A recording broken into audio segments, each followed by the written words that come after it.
Şef Değil Anneyim kanalımdan herkese merhaba. Bugün sizlere çikolata soslu muhallebili harika bir pasta tarifi hazırladım. Dilerseniz hiç vakit kaybetmeden bu güzel tarifin yapımına başlayalım. Sıra geldi bu güzel tarifin malzemelerini sizlerle paylaşmaya.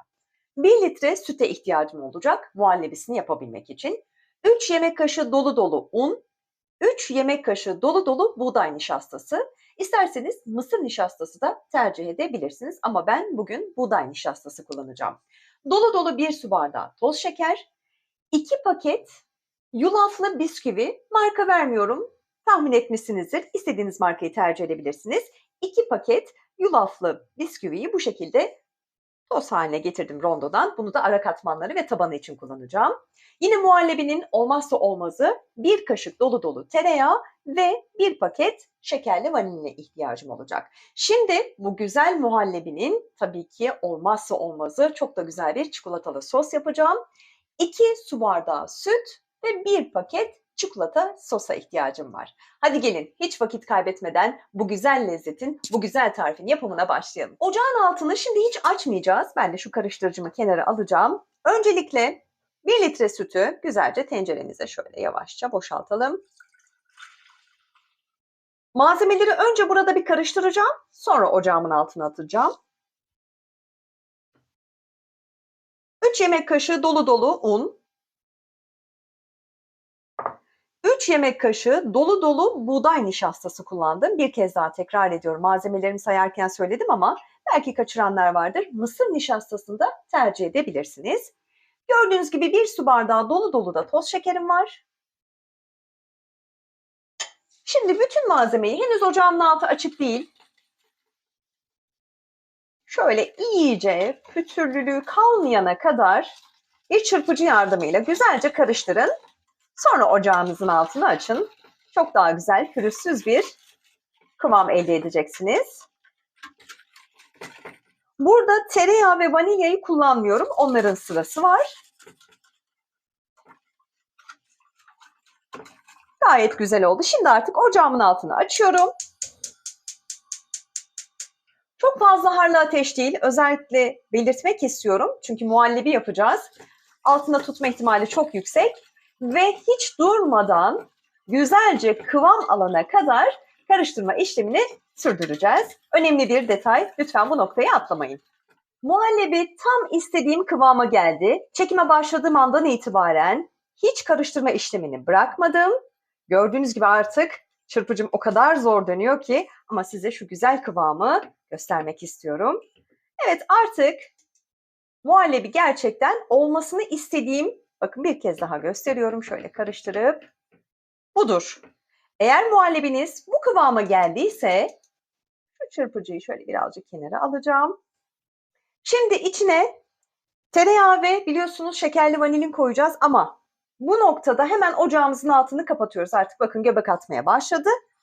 Ocağın altını kapattık. Şimdi 1 kaşık dolu dolu tereyağını alıyorum.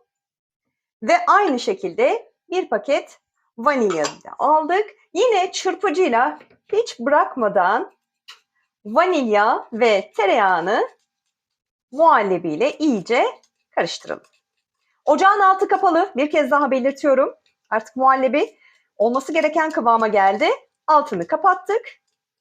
Bu işlemden sonra sadece, bakın tereyağı zaten gördüğünüz gibi çok çabuk bir şekilde eridi. Vanilya da gayet güzel bütünleşti. Şimdi burada sizlere yine önemli bir şey söylemek istiyorum. Benim muhallebim asla topaklanmadı. Çünkü hiç çırpıcımı bırakmadım. Karıştırma işlemine devam ettim. Sizler de görüyorsunuz pürüzsüz. Eğer ola ki sizinkinde böyle pürüzler varsa lütfen 2-3 dakika mikserin yüksek ayarında bir 2 tur döndürün derim. Çünkü bunun biliyorsunuz kıvamının pürüzsüz olması gerekiyor. Ben muhallebime güveniyorum. Şöyle de göstereyim bir kez daha. Asla topaklanma yok. Şimdi kaplara koyacağım ama birazcık ılınmasını bekliyorum. Biz de bu arada güzel çikolata sosunu yapalım. Sıra geldi şimdi bu güzel muhallebimizi kaplara aktarmaya. Ben bu şekilde birer porsiyonluk tercih ediyorum. Görüntüsü de güzel oluyor, sunumu da güzel oluyor. Ama siz bu şekilde tercih etmeyebilip güzel bir borcamda da yapabilirsiniz. Hiçbir sıkıntı yok, tamamen size kalmış. Şimdi öncelikle yapmamız gereken, biliyorsunuz 2 paket yulaflı bisküvim vardı. Toz haline getirdim. Şu şekilde Ben şimdi tek tek yaptığım için bu şekilde kullanıyorum ama siz bir kere de kullanmış olduğunuz kabın dibine bu bisküvileri yayacaksınız. Bakın şöyle hafifçe bastıralım ki muhallebi geldiği zaman da alt kısmına geçmesin. Şu şekilde yine aynı şekilde bir diğer kabımı da bisküvimle şöyle güzelce buluşturuyorum. Gerçekten çok pratik ve bir o kadar da hafif bir tatlı olacak. Benim gibi sütlü tatlılardansanız, sevenlerdenseniz bu tarife bayılacaksınız. Şimdi birer kat bu şekilde tabanını yaptık.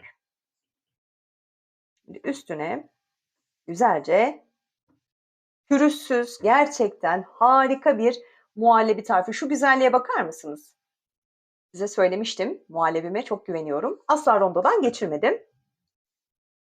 Ama dediğim gibi eğer içinize sinmiyorsa, pütürler varsa yerken ağzınıza gelmesi hoş bir lezzet olmaz.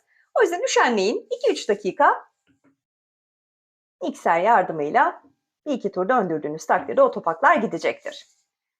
Yine aynı şekilde muhallebimi güzelce pay ediyorum. Yine ikinci katmana çünkü bisküvim bolca seviyoruz biz. Bakın şu şekilde gerçekten görüntüsü de yerken ağzınıza o bisküvinin gevrekliği, muhallebinin harika lezzeti ve üzerine gelecek olan çikolata sosuyla çok güzel bir tarif. Önemli bir not daha aktarmak isterim sizlere. Şimdi ben özellikle neden yulaflı bisküvi tercih ettim? Belki sorarsınız başka bir bisküvi tercih edebilir miyiz diye. Mümkünse tercih etmeyin çünkü o bisküviler yumuşayacaktır ve bu gevrekliği, bu lezzeti maalesef vermeyecek. O yüzden denemeyin. Direkt dediğim gibi hangi marka olursa olsun yeter ki yulaflı bir bisküvi tercih edin. Gördüğünüz gibi gayet güzel. Şöyle bir de düzelttim. Devam ediyoruz. Yine muhallebimizi boşaltmaya. Bir de oldukça fazla da çıkıyor biliyorsunuz. Gördünüz koca bir tencere. Bakın şöyle bolca birazcık da pay bırakalım. Çünkü üzerine de harika bir çikolata sosum gelecek.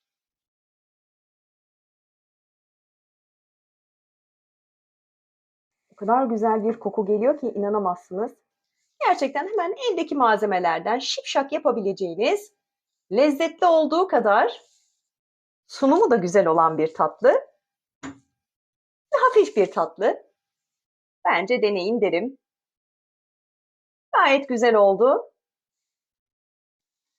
Hemen çikolata sosunu yapmayacağım. Çünkü birazcık muhallebi böyle bir kendine gelsin. Bunlar dinlenirken, kendine gelirken ben de güzel bir çikolata sosu hazırlayayım. Sıra geldi bu güzel muhallebinin üzerini süsleyecek olan çikolata sosunu hazırlamaya. Şimdi burada da bir şey söylemek istiyorum. Puding tercih edilebilir mi? Edilebilir ama çikolata sosuyla yapıldığı takdirde lezzeti çok daha başka oluyor. Ben de o yüzden çikolata sosu tercih ettim. Siz de bu şekilde yaparsanız emin olun lezzet harika olacaktır. Ocağımızın altını açalım. 2 su bardağı süt. Bu şekilde boşaltalım. Ve 1 paket çikolata sosumuzu tencereye alıyorum. Yine aynı şekilde bir çırpıcı yardımıyla güzel bir kıvam alana kadar karıştırmaya devam edeceğim. Çikolata sosum gayet güzel oldu. Hemen ocağımın altını kapatıyorum. Kıvamı da çok güzel, yoğunluğu. Dediğim gibi arkasında 2,5 su bardağı süt derler ama ben 2 su bardağından yapıyorum. Kıvam çok güzel oluyor. Size de tavsiye ederim. Hemen şöyle bir kepçe yardımıyla bakın şöyle güzel bir kıvamda sos olacak. Hemen soğumuş olan bu güzel muhallebimle buluşturma zamanı. Gerçekten harika, muhteşem.